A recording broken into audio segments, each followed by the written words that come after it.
Holiday Club starts on Tuesday, and we're going to be looking at stories Jesus told, which is why we've looked at the parable we have this morning. And we're going to be looking at the Good Samaritan on Tuesday, the unforgiving servant on Wednesday, Friday is the prodigal son, Thursday is the wise man who built his house on the rock. That's right.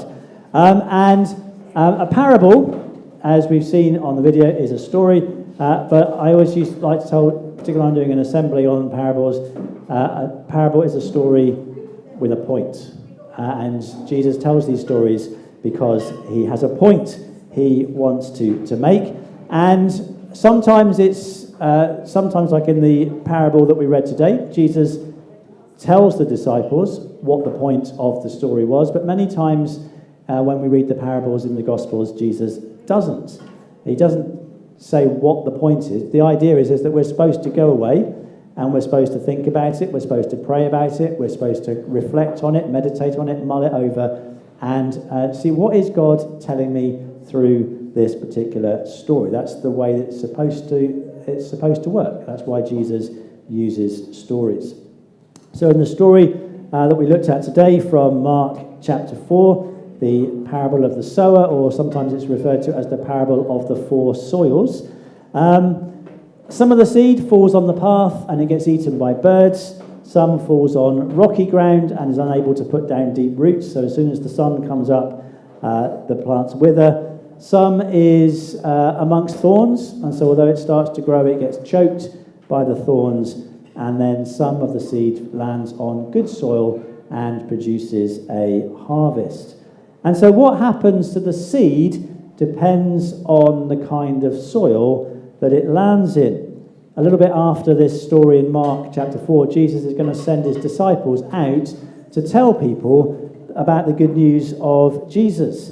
And Jesus knows that as the disciples go out and tell the good news about Jesus, they will meet a variety of responses. There'll be some positive responses, but there'll also be some very negative responses. And if you've been following our series of Paul's travels, as we've gone through the book of Acts on Sundays this term, you will know that sometimes when people tell people about Jesus, there's a very extreme, negative, hostile response. And that was certainly Paul's experience. But Jesus knows as his disciples go out, there will be a mixed response. And he doesn't want them to be discouraged when there is a mixed response, because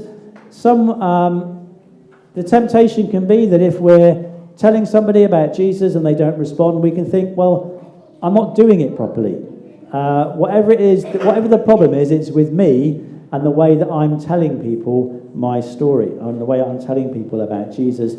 And that might be the case. It might be the way that we're doing it. But Jesus wants to at least alert us to the fact that actually the seed has gone out. And how the seed grows depends not on the seed, it depends on the kind of soil, the kind of hearts that it lands in.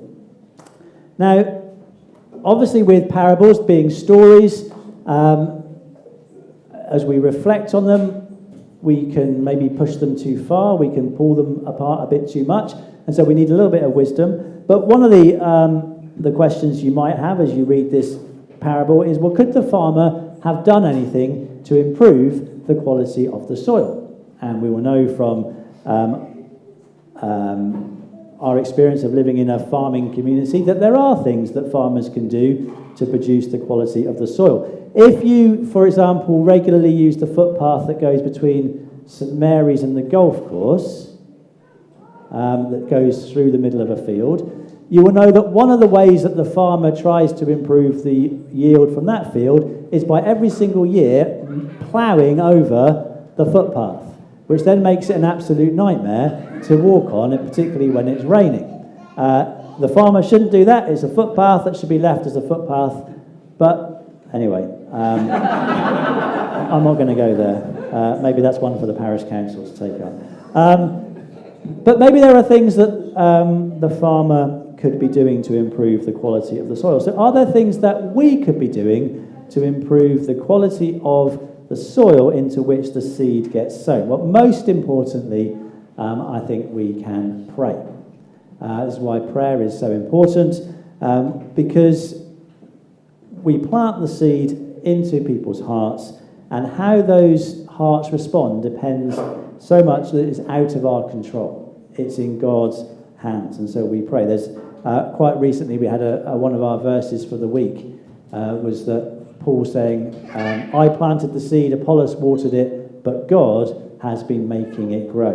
That's from 1 Corinthians 3 verse 6. So we pray that as we, this week at Holiday Club and other things that we're doing and individually, we pray that the hearts that we're sowing into will be receptive, remembering that we're in a spiritual battle. We've talked about that a few times over the last few weeks. The Bible talks about sin crouching, ready to devour you. It talks about our enemy being like a roaring lion, going around looking for someone to devour, and here in this parable, it's like birds pecking away at seed. So we're in a spiritual battle. But I think another way that we can improve the quality of the soil is by being kind, by being loving, by being generous to those around us, so that when we open our mouths, they're much more receptive to listen to what we have to say because of the kind of people that they know us to be. I think we can also legitimately ask the question, well, what is my heart like? Is my heart like the path? Is it like, so I hear stuff, but it makes no difference? Is my heart rocky?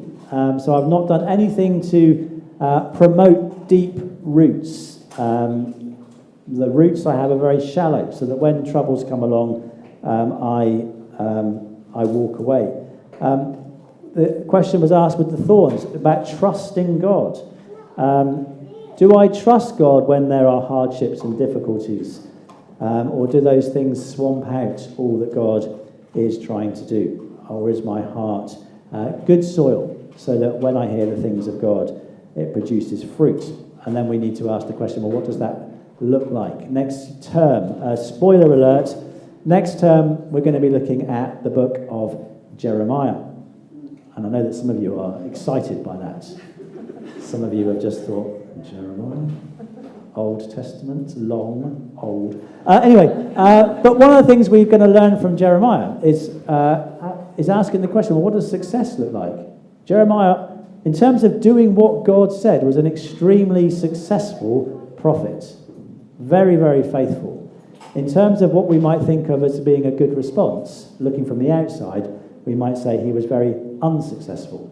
And so being fruitful is very dependent on what it is that God has asked us to do. So please do be praying this week and over the summer for the various things that we're doing, that as we sow seed into young lives, into old lives, into lives in between, that those hearts will be receptive to the good news of Jesus. I'm going to pray, and then I'm going to hand back to Naomi.